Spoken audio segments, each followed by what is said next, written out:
Sir, ప్రధానంగా వైజాగ్ సంబంధించి sports quota DSC ఉద్యోగాలకు సంబంధించి చాలా విమర్శలు వచ్చినాయి. వాటిలో ప్రధానంగా జగన్మోహన్ రెడ్డి గారు చేసే విమర్శ స్పోర్ట్స్ కోటాకు సంబంధించి కొన్ని కనిపించినాయి. అంటే స్పోర్ట్స్ కోటాలో స్పోర్ట్స్ అసోసియేషన్ వైజాగ్ సంబంధించిన స్పోర్ట్స్ అసోసియేషన్స్ వాళ్ళు ఇచ్చే పత్రాల విషయంలో కొన్ని గోల్మాల్ జరిగిందని, అర్హులైన వారికి ఉద్యోగాలు రాలేదు, కల్పన జరగలేదని చెప్పి ఆయన చెప్తా ఉన్నారు.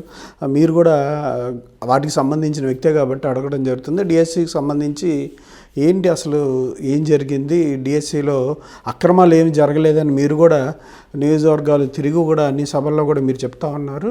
వాళ్ళు చేసే ప్రచారాన్ని తిప్పికొడతా ఉన్నారు. అసలు డిఎస్సి ఉద్యోగాల్లో అక్రమాలు జరిగాయా లేవా? ఈ ఆరోపణ 100% ఆయన తప్పుడు ఆరోపణ చేస్తున్నారు జగన్మోహన్ రెడ్డి గారు.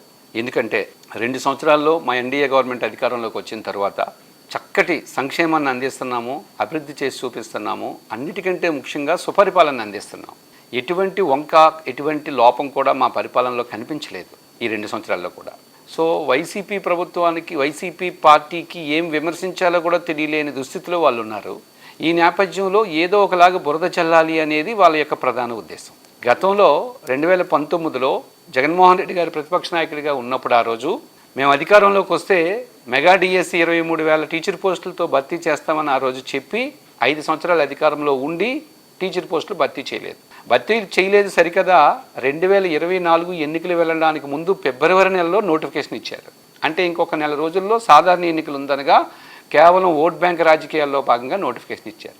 ఆ నోటిఫికేషన్లో కూడా టెక్నికల్గా ఎర్రర్స్ ఉండడం వల్ల, హారిజాంటల్ రిజర్వేషన్ ఫాలో కాకపోవడం వల్ల, బీఈడీ అభ్యర్థులకి ఎస్జిటికి అవకాశం ఇవ్వడం వల్ల అభ్యర్థులు కోర్టుకు వెళ్ళడంతో కోర్టు స్టే ఇచ్చింది.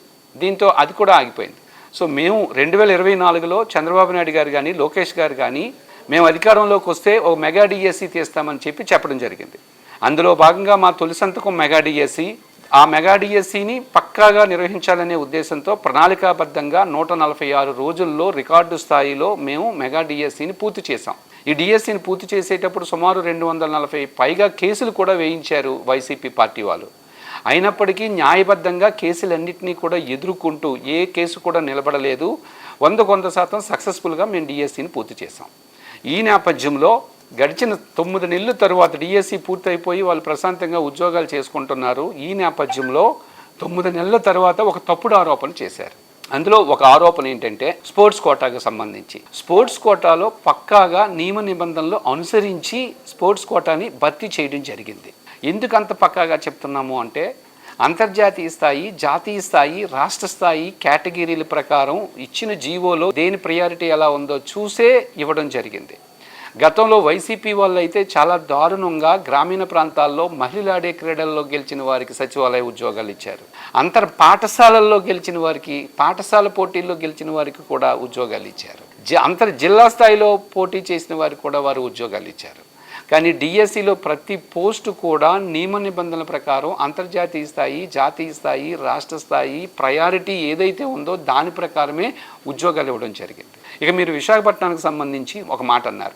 అసలు విశాఖపట్నానికి సంబంధించి జూడో అసోసియేషన్ ప్రెసిడెంట్నే వారు తప్పుగా మాట్లాడారు. రెండవది, సాఫ్ట్బాల్కి సంబంధించి గతంలో జగన్మోహన్ రెడ్డి గారే ముఖ్యమంత్రిగా ఉన్నప్పుడు వారికి గౌరవించి వారికి సన్మానం చేశారు. వారి దగ్గర పక్కాగా సర్టిఫికెట్లు కూడా ఉన్నాయి. సో దాన్ని బేస్ చేసుకుని ఈ అసోసియేషన్ వారు ఇచ్చిన సర్టిఫికెట్లు బేస్ చేసుకుని ఎప్పుడైనా ఉద్యోగాలు ఇస్తారు తప్ప గవర్నమెంట్ ఎప్పుడు కూడా సర్టిఫికెట్ ఇవ్వదు. ఎప్పుడైనా సరే యూనివర్సిటీ స్థాయిలో కానీ, రాష్ట్ర స్థాయిలో కానీ, జాతీయ స్థాయిలో కానీ ఫెడరేషన్లు, అసోసియేషన్లు వారు ఇచ్చే సర్టిఫికెట్లే బేస్ చేసుకొని ఇస్తారు తప్ప గవర్నమెంట్ ఎప్పుడు కూడా సర్టిఫికెట్ అనేది ఇవ్వదు.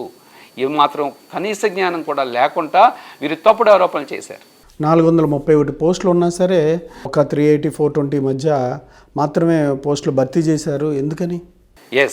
అర్హులైన అభ్యర్థులు లేకపోవడంతో, ఇంకా 421 కూడా కాదు, 380 చిల్లర మాత్రమే అర్హులైన అభ్యర్థులు లేకపోవడంతో వారికి పోస్టులు రాలేదు. ఒకవేళ ఈ వైసీపీ వాళ్ళు చేసిన ఆరోపణ కానీ నిజమైతే మేము అన్ని పోస్టులు కూడా భర్తీ చేసుకుని ఉండేవాళ్ళం కదా. అర్హులైన అభ్యర్థులు లేరు కాబట్టి ఆ కోటాలో కొన్ని పోస్టులు మిగిలిపోయాయి.